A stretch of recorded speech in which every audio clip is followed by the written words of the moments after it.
Hello दोस्तों, कैसे हैं आप सब। आशा करती हूँ आप सब ठीक होंगे। Emotional sad story in Hindi, collector बनेगा तब बात करूँगा। दोस्तों, आज हम आपके लिए वह कहानी लेकर आए हैं जिसको पढ़ने से आप इमोशनल हो जाओगे।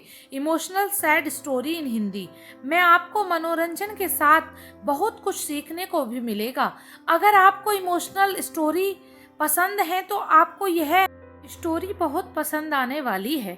दोस्तों, यह कहानी है बिहार के एक गांव की, जिसमें विजय नाम का लड़का रहता था।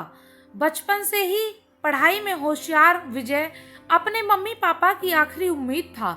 विजय के दादा ने अपने समय में बहुत कर्ज ले लिया था, जिसको चुकाने में पापा की पूरी जिंदगी मजदूरी में निकल गई। उनके पास थोड़ी सी जमीन थी जिससे उनका गुजारा हो रहा था।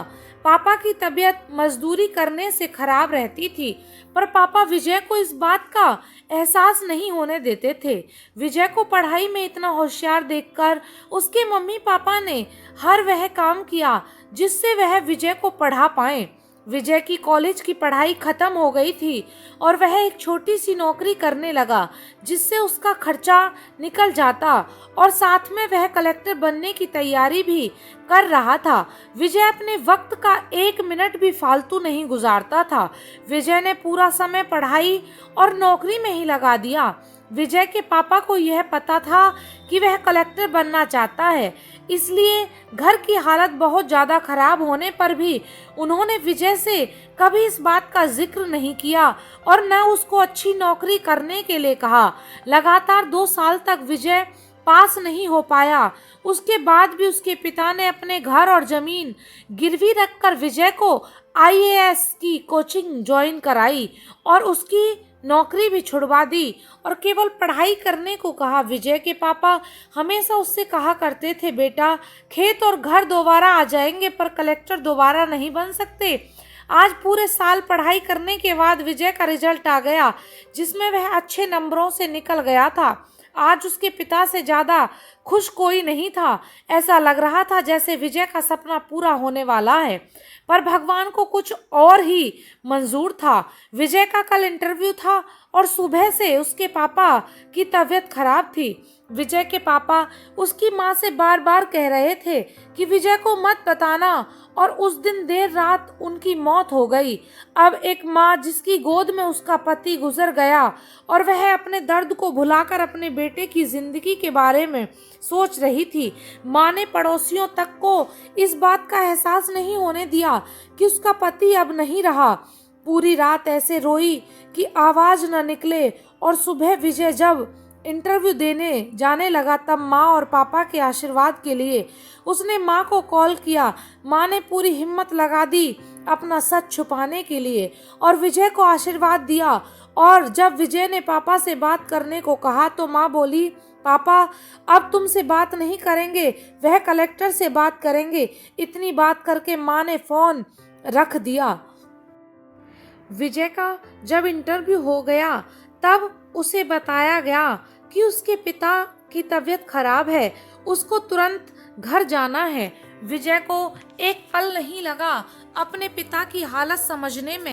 घर पहुंचकर पिता के पैरों में गिरकर वह जोर जोर से रोने लगा और कहने लगा, पापा उठो, देखो मैं कलेक्टर बन गया।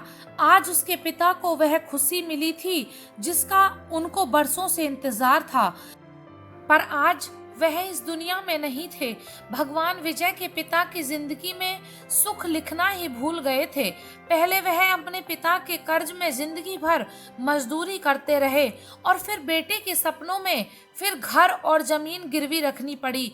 विजय के पिता का कर्ज वह जिंदगी में कर्ज लेकर आए और कर्ज लेकर चले गए। विजय के पिता को भले ही जिंदगी में कुछ हासिल ना हुआ हो, पर वह अपने लड़के को इस काबिल बना गए कि वह अपनी 7 पुश्तों को बैठे बैठे खिला पाए। Emotional sad story in Hindi. Vijay की माँ ने जो उस रात किया, जिसको करने का जज्बा बहुत कम लोगों में होता है। वह विजय कलेक्टर बनकर घर आया तब माँ ने विजय से कहा, बेटा तुम आज इतने बड़े बन गए हो कि हजारों गरीबों का भला कर सकते हो। जब भी तुम्हारे सामने कोई गरीब मदद मांगने आए तो अपने पिता और मेरे बारे में सोचना। मैं तुम्हारे बराबर पढ़ी लिखी और समझदार तो नहीं हूँ, पर इतना जरूर जानती हूँ गरीब आदमी की बहुत मजबूरी होती है। तुम कभी किसी का बुरा मत करना। शिक्षा। दोस्तों, इस कहानी से हमें यह शिक्षा मिलती है कि वक्त कितना भी खराब हो, हम उसे बदल जरूर सकते हैं। माँ और बाप के एहसानों को हम कभी नहीं उतार सकते हैं, पर हम अपने कर्मों से उनकी इच्छा जरूर पूरी कर सकते हैं। यह स्टोरी सच्चाई पर आधारित है। Emotional sad story in Hindi में आपने पढ़ा कि कैसे विजय के पिता का जीवन लग गया उसे कलेक्टर बनाने में। जब भी कोई किसी पोस्ट पर या जीवन में बहुत ऊपर किसी पद पर पहुंच जाता है, तब उसमें बहुत सारे लोगों की मेहनत और त्याग लगता है। जब हम 2 मिनट में किसी को अच्छा या बुरा कह देते हैं, तब हम उसके जीवन का संघर्ष भूल जाते हैं। किसी अधिकारी, नेता या बिजनेस को बुरा भला कहने से पहले उसके पीछे की मेहनत और त्याग के बारे में जरूर सोचें। धन्यवाद दोस्तों। आपको हमारी यह कहानी emotional sad story in Hindi कैसी लगी, हमें कमेंट करके जरूर बताएं। तो आशा करती हूँ कि आपको यह स्टोरी अच्छी लगी होगी। अगर अच्छी लगी हो तो लाइक, शेयर एंड सब्सक्राइब जरूर करें। Bye bye, take care.